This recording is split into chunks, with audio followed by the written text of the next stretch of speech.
Hey guys, welcome back to the channel. तो आज के इस वीडियो में हम देख रहे होंगे, तो जैसा कि आपको पता है कि आपके बोर्ड एग्जाम में लगभग एक मंथ बचे हुए हैं, चाहे अभी आप क्लास 10th में हो या 12th में। ये समय आपके लिए बहुत इंपॉर्टेंट होने वाली है। तो आज हम देख रहे होंगे कि आपके लास्ट मंथ की क्या स्ट्रैटेजी होनी चाहिए, सो दैट आप एक अच्छा स्कोर कर पाओ और बाद में आपको रिग्रेट ना हो कि ये लास्ट मंथ मैंने अच्छे से यूटिलाइज क्यों ना करा। तो बी टिल द एंड, और कुछ स्ट्रैटेजीज होंगी जो बहुत इंपॉर्टेंट। बात करते हैं रिवीजन की, तो जो सबसे इंपॉर्टेंट चीज़ें हो जाती हैं आपकी इन दिनों, वो होती हैं आपकी रिवीजन। अगर आपने पूरा सिलेबाई कवर कर भी लिया है, लेकिन अगर इन दिनों आपने सही से रिवाइज नहीं करा, तो आते हुए चीज़ें भी आप अच्छे से नहीं कर पाओगे और इसके वजह से आपके बहुत सारे मार्क कट सकते हैं। तो मेक श्योर करो कि जो भी चीज़ें आपने जहाँ से भी पढ़ा हो उसे अच्छे से रिवाइज करो, क्योंकि रिवीजन इज द की। कम से कम आपके एग्जाम से पहले 2 से 3 रिवीजन तो होने ही चाहिए एटलीस्ट। अब बात करते हैं सैम्पल पेपर्स की। अगर मुझसे कोई पर्सनली पूछे कि वो एक चीज़ क्या होनी चाहिए जो हम अगर फॉलो करें तो हमारे अच्छे स्कोर आ सकते हैं, तो वो है आपके सैम्पल पेपर्स। अगर आपने बहुत अच्छे से तैयार भी कर लिया, लेकिन अगर आपने सैम्पल पेपर एटलीस्ट 3 या 5 न लगाए, तो फिर आपके मार्क्स अच्छे आ सकते हैं, लेकिन उतने अच्छे नहीं आ सकते जितने कि आप ला सकते थे। तो मेक श्योर करो कि कम से कम 3 या 5 सैम्पल पेपर आप लगा के जाओ। मैक्सिमम आप जितने भी लगा सकते हो लगा लो, लेकिन एटलीस्ट कम से कम 2 या 3 तो लगा लो, सो दैट आपको एक आइडिया हो जाए कि एग्जाम की पैटर्न क्या है और आपको पेपर नया ना लगे। बेसिकली सैम्पल पेपर से हमें पता चलता है कि हमारी कौन सी गलतियां हो रही हैं हमसे, और उन गलतियों को हम सुधार सकते हैं, क्योंकि अभी भी आपके पास अच्छा खासा समय बचा हुआ है। तो आप उन समय को यूटिलाइज करके खुद को इवैल्यूएट कर सकते हो कि जो गलतियां हमने करी वो एग्जाम में हम ना कर रहे हो। Next is your PYQ।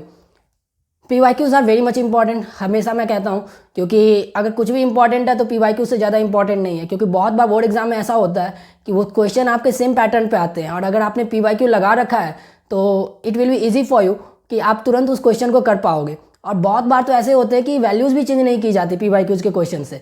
तो अभी भी आपके पास अच्छा खासा समय बचा हुआ है जहाँ पे आप PYQ चैप्टर वाइज या फिर कॉन्सेप्ट वाइज सॉल्व कर सकते हो, और वहाँ पे आप की एक अच्छी पकड़ हो जाएंगी क्वेश्चंस के ऊपर। और अगर एग्जाम में उसी पैटर्न पे या सेम क्वेश्चन आ गए तो आप उसे इजीली कर पाओगे। Next is your time management. तो जब आप सैम्पल पेपर लगा रहे हो तो मेक श्योर करो कि एक टाइम लिमिट के अंदर में लगाओ। जैसे कि आपका अगर एक पेपर अगर 3 आवर का हो रहा है, तो मेक श्योर करो कि आप सैम्पल पेपर को 15 मिनट पहले कर लो, सो दैट आपको एक पता चल जाए कि मेरी स्पीड क्या है, मेरी एक्यूरेसी क्या है, और वहाँ पे आपको समय के लिए भागना ना पड़े और वहाँ पे आप कोई गलतियाँ ना करो। अगर आपने यहाँ पे समय को मैनेज कर लिया अच्छे से, तो वहाँ पे फिर आपके लिए इजी हो जाएंगी टैकल करना चीज़ों को।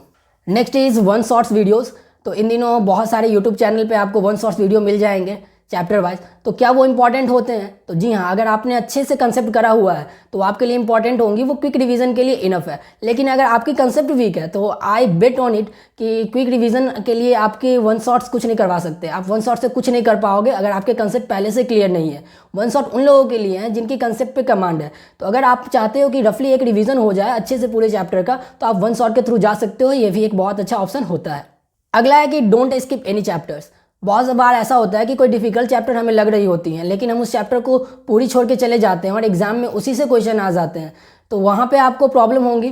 तो मेक श्योर करो कि आप कोई भी चैप्टर को ना छोड़ रहे हो, एटलीस्ट आपने उसे रफली एक बार पढ़ा हो, सो दैट अगर कोई क्वेश्चन आए तो आपको नया सा ना लगे और आपके मार्क्स ना कट रहे हो। तो ये बहुत इंपॉर्टेंट हो जाती है। अब बात करते हैं कि क्या 1 महीने इनफ है तैयारी करने के लिए। मैंने तो कुछ भी नहीं पढ़ा या फिर मेरी उतनी अच्छी से तैयारी नहीं हो पाई।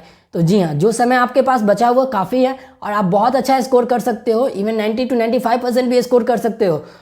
लेकिन आपको मेक श्योर करना पड़ेगा कि आप अपने स्ट्रैटेजी पे स्टिक रहो और इन टाइम को अच्छे तरीके से यूटिलाइज कर पाओ, because at the end of the day result आपका है और मैटर आपको करेंगी। लोग क्या कहेंगे नहीं कहेंगे इसको आपको ध्यान नहीं देना है, निगेटिविटी पे बिल्कुल ध्यान नहीं दो, खुद पे कॉन्फिडेंस रखो और आप फोड़ रहे होगे पेपर को, ये मैं गारंटी देता हूँ।